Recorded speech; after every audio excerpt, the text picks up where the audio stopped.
නිවැරදිව ස්ටෙප් බයි step acrylic nail extension එකක් කරගන්නේ කොහොමද කියලා අද අපි බලමු. අපිට මුලින්ම අවශ්‍ය වෙනවා ඇක්‍රලික් පවුඩර් එකක්, මොනම ලික්විඩ් එක සහ ඇක්‍රලික් බ්‍රෂ් එකක්. ඇක්‍රලික් එක කරන්න කලින් අපි අනිවාර්යයෙන්ම nail එකේ ප්‍රෙපරේෂන් එක කරගෙන ඉන්න ඕනේ. එක්ස්ටෙන්ෂන් එක දාලා අදාළ ප්‍රෙපරේෂන් එක කරගන්න ඕනේ.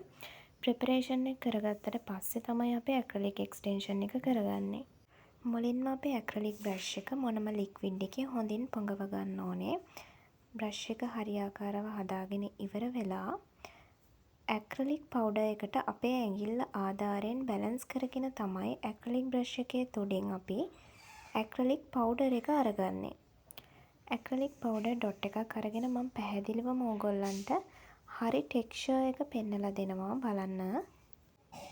ඒ වගේම මොනම ලික්විඩ් එක වැඩි වුණාම පවුඩර් එකට මොකද වෙන්නේ කියන එකත් ඊළඟ ස්ටෙප් එකේදී පෙන්නනවා. ඒකත් පැහැදිලිව වෙනස හඳුනගන්න. ලික්විඩ් එක ඒකේ වැඩි වෙලා තමයි තියෙන්නේ. නිවැරදි ටෙක්ස්චර් එක අපි හඳුනගන්න ඕනේ ඇක්‍රලික් එක්ස්ටෙන්ෂන් එක ඉස්සරහට අපි කරගෙන යනවා නම්. අපි ඇක්‍රලික් එක්ස්ටෙන්ෂන් එක නිවැරදිව කරගන්නවා නම් බිගිනර් කෙනෙක් විදිහට ඩ්‍රොප් තුනකින් අපි nail එක ෆිල් කරගන්න ඕනේ. අපි මේ පළවෙනි ඩ්‍රොප් එක අරගෙන නැචරල් nail plate එක සහ ටිප් එක බ්ලෙන්ඩ් කරගත්ත තැනින් තමයි අපි මුලින්ම තියාගන්න ඕනේ. ඉන්පසු nail plate එකට හොඳින් බ්ලෙන්ඩ් කරගන්න ඕනේ. ඔයාලට හොඳින් පේනවා ඇති මම මේ ඩ්‍රොප් එක නැචරල් nail plate එකට හොඳින් බ්ලෙන්ඩ් කරනවා. මේක හොඳින් බ්ලෙන්ඩ් කරගත්තේ නැත්නම් නැචරල් nail plate එකේම ඇක්‍රලික් එක ඩ්‍රයි වෙනවා. එතකොට අපිට මොනම ආධාරයෙන් වුණත් නැවත නිවැරදිව සකස් කරගන්න අපහසුයි.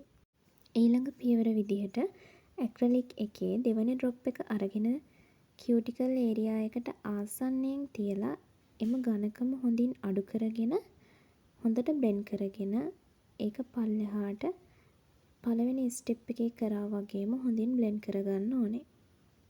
ඝනකම සහ කඩතුළු නොහිටින විදිහට අපි nail plate එකේ අවසානය දක්වා ස්මූත්ව ඇප්ලයි කරගන්න ඕනේ.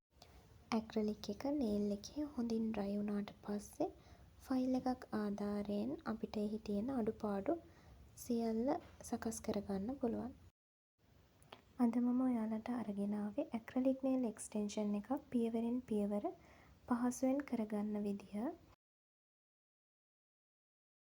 නැවතත් මේ වගේම අලුත් වීඩියෝ එකකින් හම්බෙමු.